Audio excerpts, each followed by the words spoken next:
I prepare my presentation in Slovak language. It's not because I'm not able to speak in English, but I believe that some members of the parliament will appear here, and I will explain why. In Slovakia, these are the only people who can change contemporary bad position of referendum democracy. So if you don't mind, please switch those of you who understand Slovak and use this machine for English language, those of you who don't understand Slovak. So I will now turn to Slovak language and we'll say a couple of words about referendová demokracia v Slovenskej republike. Minulosť, súčasnosť a budúcnosť. Aktuálne, ako som naznačil, tu nevidím jediného poslanca Národnej rady Slovenskej republiky, Zdeňka Igora Matoviča, ktorý organizuje túto konferenciu. A o to viacej som smutný, pretože práve títo ľudia urobili z referendovej demokracie niečo, čo tu máme doslova na obraz. Práve títo ľudia sú zodpovední za to, že referendová demokracia dnes na Slovensku nefunguje a v najbližšej dobe pravdepodobne nefungovať nemôže. Ja som politológ a teda moja prednáška alebo prezentácia, keď chceme, bude zameraná tak trošku technicky. Technicky na to, prečo nefunguje a prečo v dohľadnej dobe nefungovať nebude. Začneme veľmi zaujímavou otázkou.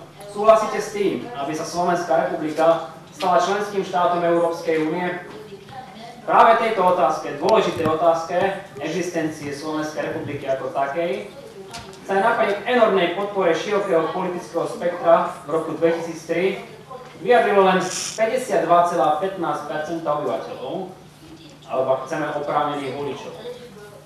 Zlé jazyky hovoria, že ešte 2 hodiny pred uzatvorením miestnosti prišli zahlasovať mnohé mŕtve duše, pretože v opačnom prípade by referendum nebolo platné a Slovenská republika by utrpela obrovskú medzinárodnú blamáž. Táto účasť zabezpečila doteraz jediné platné referendum spomedzi 7 realizovaných v Slovenskej republike od roku 1993. Áno, rozumiete dobre. 6 referend na Slovensku nebolo platných len preto, lebo tvorcovia ústavy Slovenskej republiky zaviedli do našej ústavy nezmyselný systém 50% kvóra. Nemusíme byť hneď politickí analytici či prognostici, aby nám bolo jasné, že žiadne ďalšie platné referendum už na Slovensku nebude, pokiaľ sa nezmení článok 98 odsek 1 ústavy Slovenskej republiky, ktorý podmienuje platnosť referenda účasťou nadpolovičnej väčšiny oprávnených voličov. Takisto nám je asi všetkým jasné, že takýto stav vyhovuje len, a to zdôrazňujem, politickým stranám a ich donorom, ktoré si vďaka nemu zmonopolizovali právo nemeniť alebo meniť základný zákon štátu, čo osobne považujem za nevyhnutné okamžite zmeniť. Áno, na pôde tejto Národnej rady Slovenskej republiky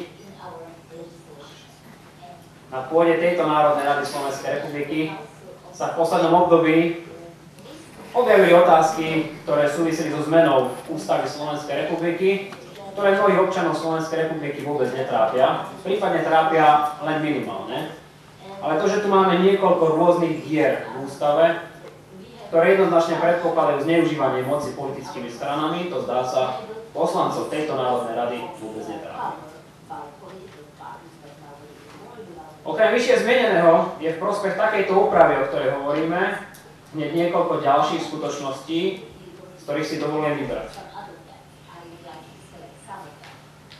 Odstránenie klauzuly o platnosti referenda len pri účasti nadpolovičnej väčšiny oprávnených voličov by zvýšilo mieru záujmu veci verejnej a tým adekvátne občiansku participáciu. Viacerí predrečníci to tu dnes spomínali. Vyhlásené referendum by totiž motivovalo občanov, ktorí sú proti prijatiu akéhokoľvek predloženého návrhu, aby sa na referende reálne zúčastnili a zabránili takého prijatiu. Bohužiaľ na Slovensku sme si zvykli, že je ono jednoduchšie hlasovať nohami. Že je ono jednoduchšie prispovedať nie, ako prispovedať áno. Nakoniec náš nešťastný volebný systém je nastavený tak, že väčšinou my Slováci hlasujeme proti niekomu, nie za niekoho. A toto je prípad aj referendovej demokracie a preto 50% klauzula je absolútne nezmysel. Navyše sa takouto úpravou, aby bola odstránená, odbúra absurdný stav, kedy sa, ako hovorí, voliči volia nohami, čo som spomínal, a zabráni sa tým len ťažko pochopiteľným situáciám, akých sme boli svedkami napríklad v roku 2010, kedy vysokí ústavní činitelia, konkrétne súčasný prezident a súčasný predseda vlády Slovenskej republiky, dokonca priamo odhovárali občanov od účasti na referende a teda aj správe veci verejne. V slušných demokraciách nepredstaviteľná situácia, keď vám prezident a predseda vlády povedia verejne, že sa na referende nezúčastnia. Nech sa zúčastnia a povedia nie, keď majú problém s otázkami, ktoré tam budú.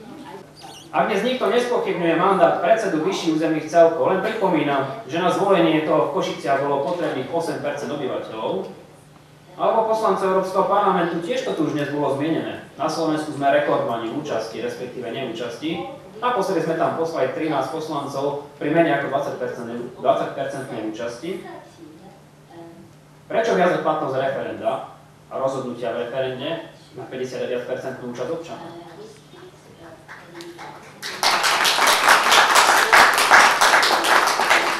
Ústavná prax vyspelých západoeurópskych demokracií, ako sme mali možnosť počuť aj tu, Francúzska, Dánska, Írska, Švajčiarska a mnohých ďalších, s podobným ustanovením, ako je blokovanie platnosti referenda, výškou účasti oprávnených voličov nepočítajú. A vďaka tomu sa kvalita tamojšej demokracie považuje za neúmerne vyššiu a správa vecí verejných za omnoho autentickejšiu. Akokoľvek, ak chceme byť dostatočne dôslední a myslíme to so zvýšením kvality demokracie, ale aj občianskej participácie na Slovensku naozaj vážne, tak len samotné zrušenie kvóra pre platnosť referenda stačiť nebude. To nám je všetkým jasné. V prvom rade je nevyhnutné znížiť tzv. Petičný prah, potrebný na vypísanie referenda, ktorý je dnes 350 000 podpisov, čo je v porovnaní s inými krajinami na počet obyvateľov abnormálne veľa. Naši